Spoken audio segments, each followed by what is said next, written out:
ampalaya. So, nalagay ko na ito mga kasisi bago na pag-video. May isipin ko lang po na yung video. Sibuyas at bawang po. Ito po kasi yung kakainin namin mamaya. Niluto ko lang yung ito po yung mantika ng mga kasisi baboy. Kaya medyo mabango siya. Nilagay ko na ito ang ampalaya.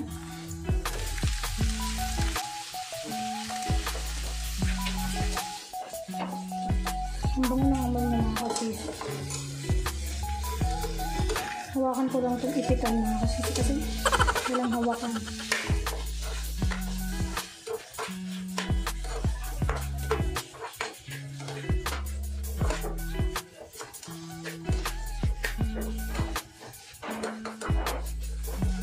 Ang bango ng amoy. Shoutout sa hindi kumakain ng ano dyan, ang palay yan. Sarap kayo nito, favorite ko to.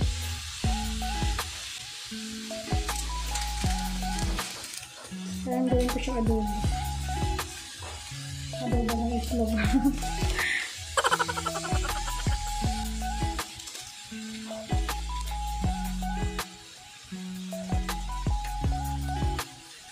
Naglalagay ako ng ganito mga kasisi.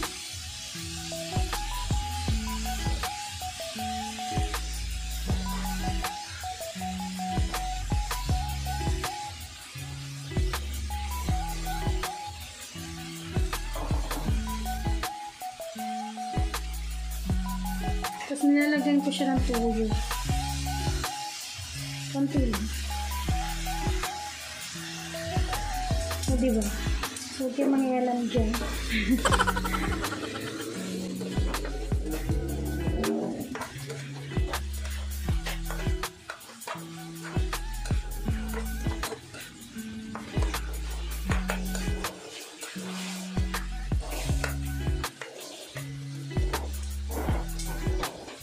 Saka ko ilagay yung itlog mga kasisi.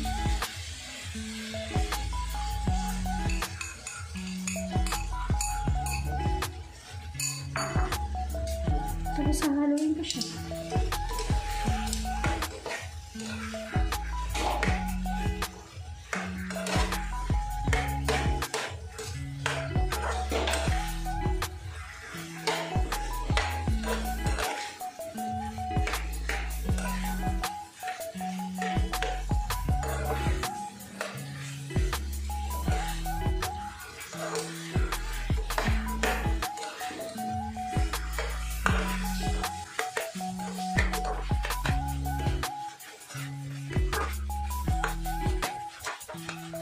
Lagyan ko na siya ng konting sabaw mga kasisi.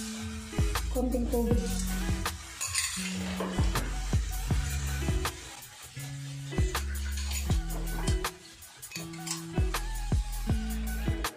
Tapos hintayin na lang natin siyang matuyo yung sabaw. Haluin ko muna siya mga kasisi.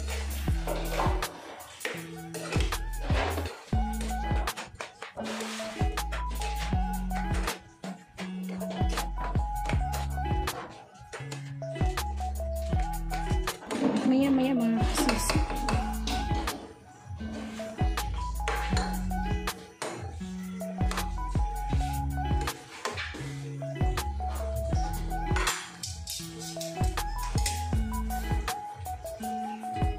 Ayan na siya mga kasisi. So, luto na po yan mga kasisi. Ganyan na siya. Maya-maya papatayin ko na rin. Hindi tumatakbo yung kawali. Kasi kaunti na yung sabaw niya. Napuluto ko lang yung gulay. Kasi hindi kasi kumakain sa SL kapag hindi masyadong luto yung gulay mga kasisi. Actually, hindi siya kumakain ng palaya mga kasisi kapag ganito. Pero, pag hindi naman mapait mga kasisi, kumakain naman siya. So, ganun yung kaarte mga kasisi.